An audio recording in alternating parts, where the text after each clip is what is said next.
Hello and welcome back to the channel. Today I wanted to do something a little bit different and go over 3 decks that I've been developing, or I should say try to develop combo decks that didn't quite work out.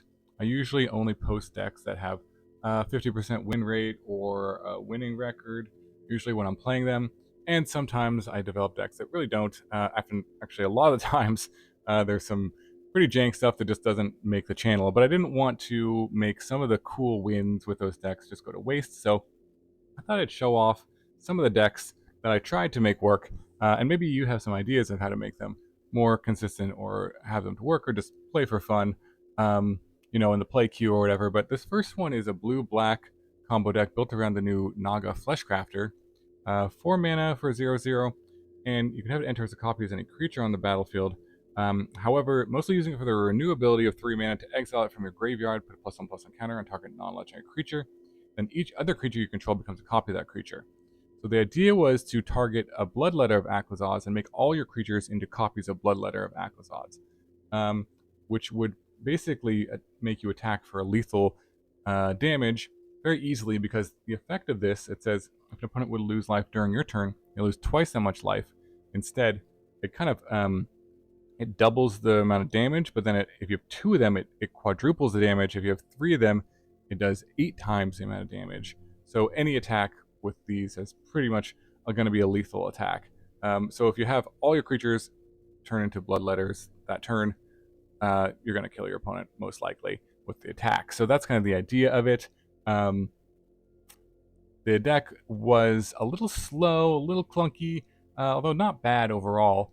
The ways that we were using it to put the Fleshcrafter into the graveyard to renew it, you could just cast it and have it die, but I had Kiora here to draw and discard, the Evangel to draw and discard, Gnawing Vermin to mill myself, and Overlord also to mill myself, hoping to mill the Fleshcrafter and also find the Bloodletter. Liliana can also discard a card as well. Unstoppable Slasher and Deep-Cavern Bat were just kind of more threats that our opponents kind of had to remove, so they don't use removal on the Bloodletter, and cut down for some removal of ourselves, so we just don't get run over quickly. But overall, this deck was super fun and had some really cool wins, so I just wanted to show one of those really cool wins. Was a little, again, like I said, a little clunky and hard to kind of stick a Bloodletter, so ultimately why I didn't make a full video of it. But let me show you one of the cool wins with this deck and how the combo works. Okay, on the draw, this hand, I don't think it's going to do it. This looks much better. Let's see. Maybe ditch the vermin. Sure. Because we already have a turn 1 play of the sewers here, so probably don't need it.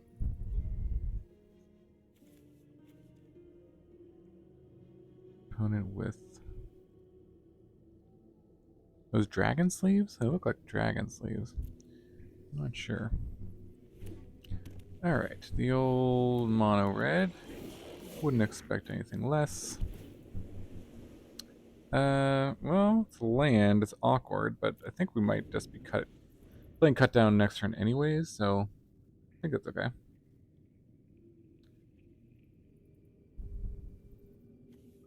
Well, we got the combo here.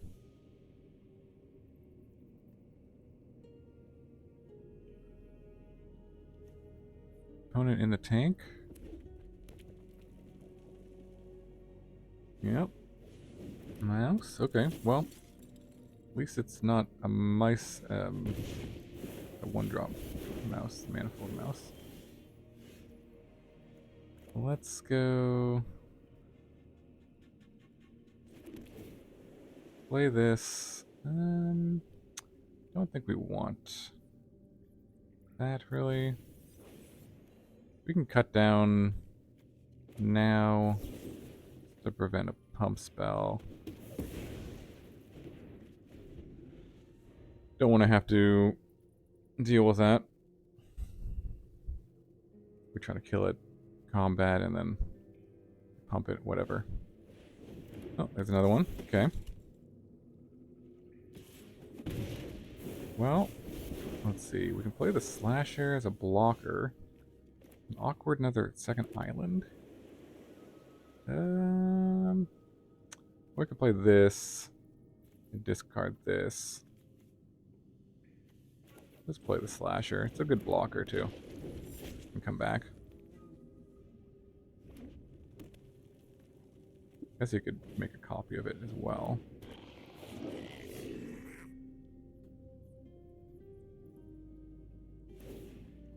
Okay.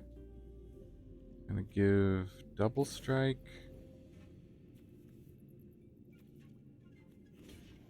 Well, I have a pump spell. It takes this out. I think I'll just block here.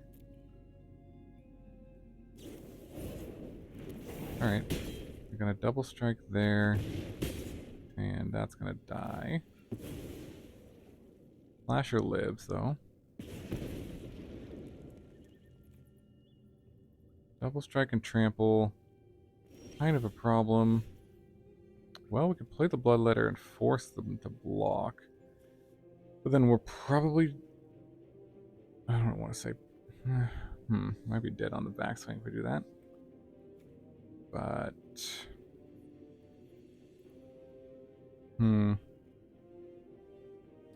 I guess... Actually...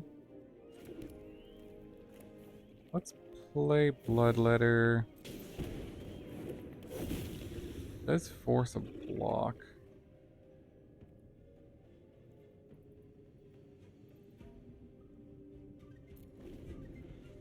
We'll just go no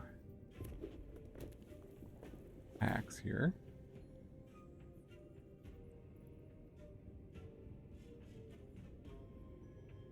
Because we do have the combo here.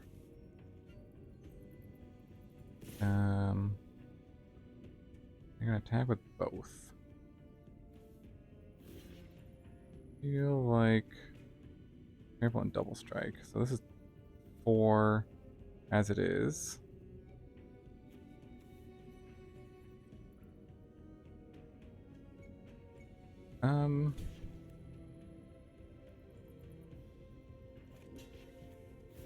We'll block like this. Just trade here. Okay. Alright. Interesting. Didn't expect that necessarily. So... if we go... Evangel...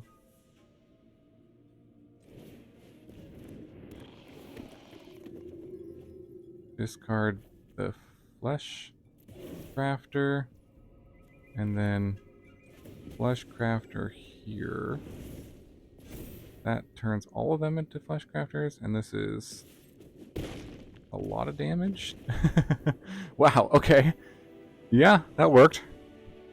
Very nice.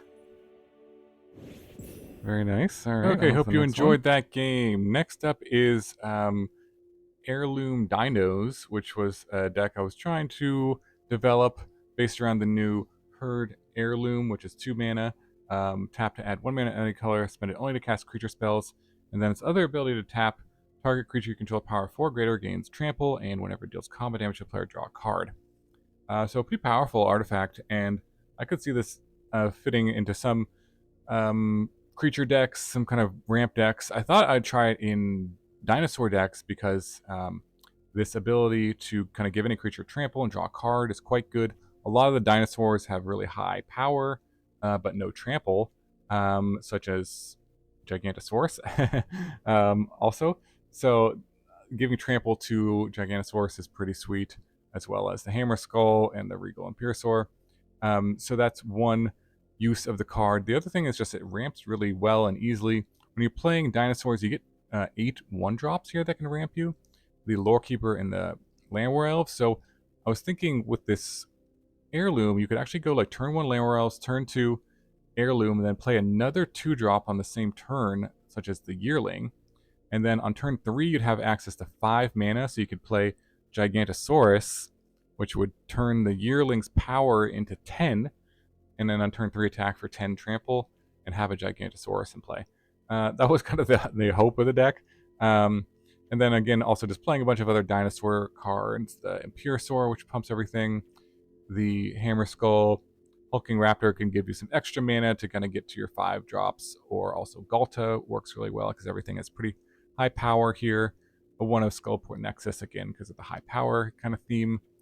And then some other 2 drops here. A little bit more ramp and dinosaur synergies here. So that's basically the deck. That's kind of what I was hoping, kind of the dream draw of getting the Yearling on turn 2, Gigantosaurus on turn 3, but also just kind of a dinosaur beatdown deck.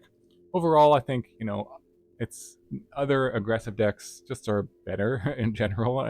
Most of the mono red or red-based aggro prowess decks are probably just a better aggro deck, but this one was pretty fun and interesting, and I wanted to show you one pretty cool game that happened with this deck, and hope you enjoy that. Okay, on the play here, hand looks fine. Give it a try. Lead with the elf. Into Yearling. We find another mana acceleration.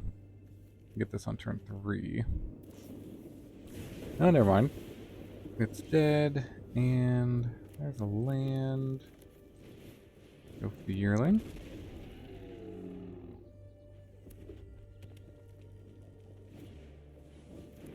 Heartfire Hero, sure.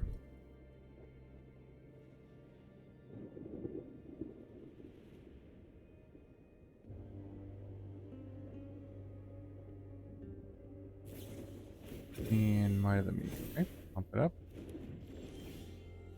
Alright, there's another one. Do we attack or try to trade? I don't think trying to trade is going to be useful here, to be honest. It's probably not going to work. They have another pump spell. Land and pass. So I need something. Another land. Something to play on turn 4 would be good. Pump and pump, yep.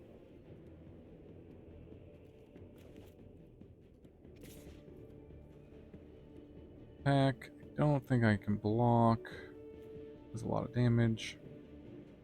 But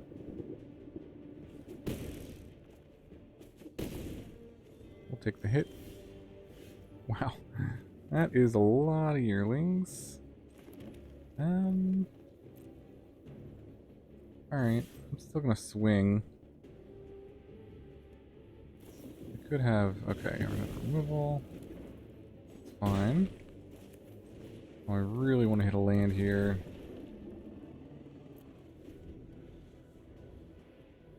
Play our Gigantosaurus.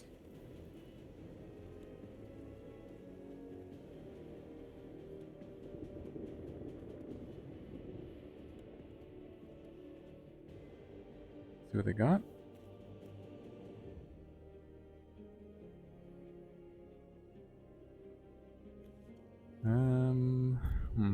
Okay. And they can just pump and double strike. Okay, there's a steel cutter. Another manifold mouse, sure. Alright, well, a lot of damage.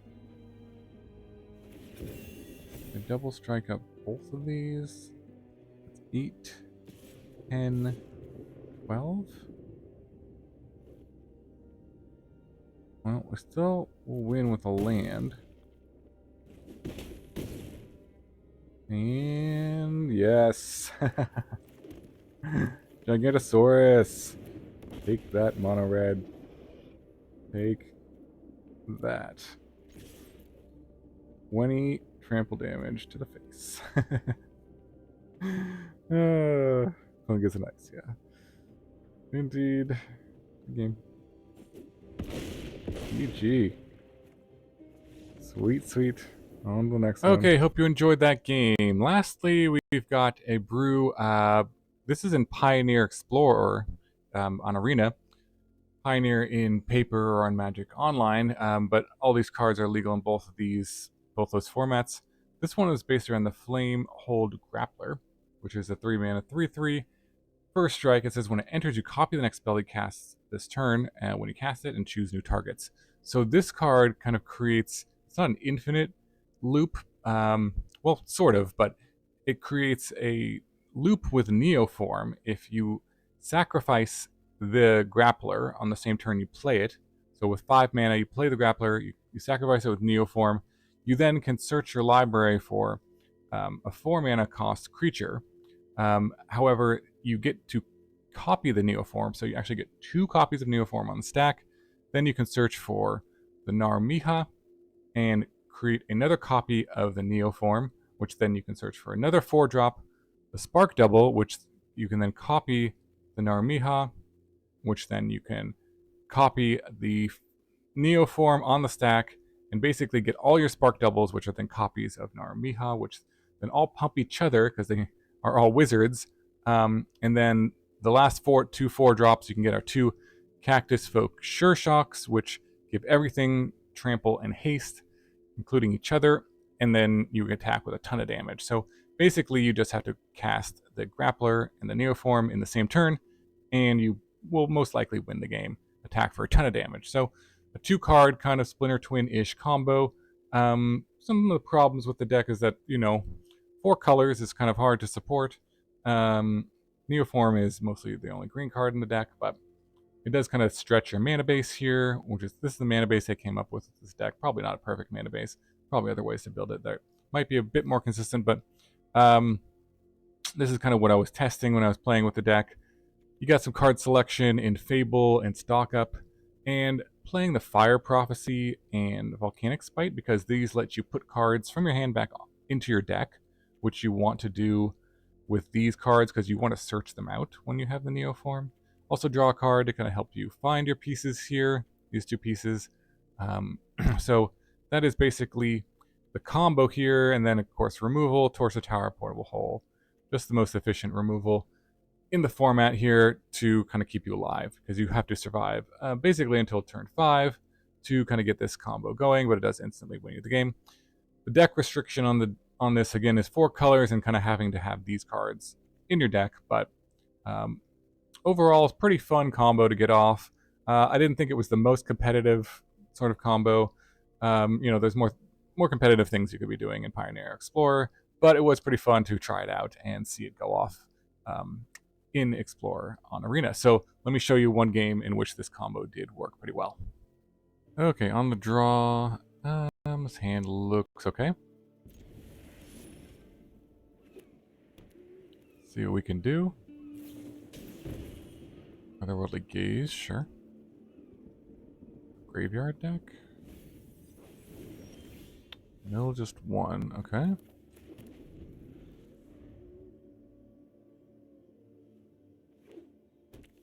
Drawing our combo pieces is not ideal, but looks like a dredge deck of some kind. Narcomoeba, nice. And then... okay, I think we'll just cast this on something rather than portable holing anything. We want to hit our land drops for sure. Cash grab, okay.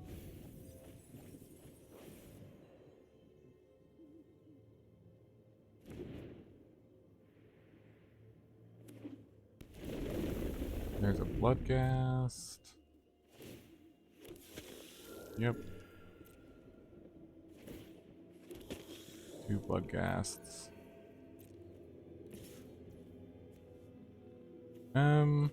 Take out the Narcomoeba. These just might come back, so we'll put the Narmiha on the bottom. Okay, do we want to go portable hole, portable hole? Maybe. Probably just to save some life here. Seems reasonable.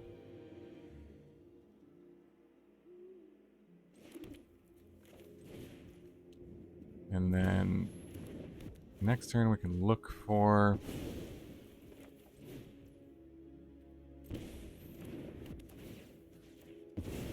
our combo pieces with Stock Up. Otherworldly Gaze, okay.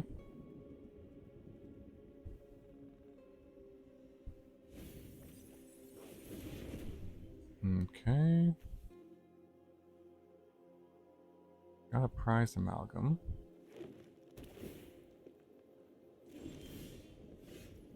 Alright, let's just stock up.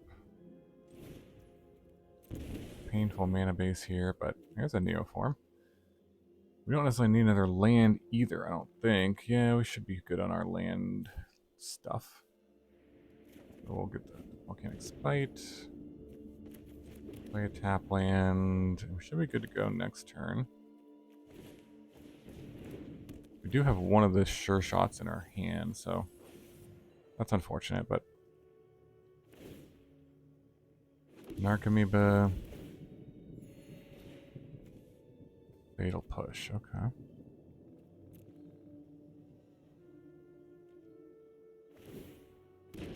Prize Amalgam comes back. Gain some life. Alright, well, it's go time. Let's see what we can do. Unless we want to put back... Yeah, let's just go for it. So, we go Neoform here.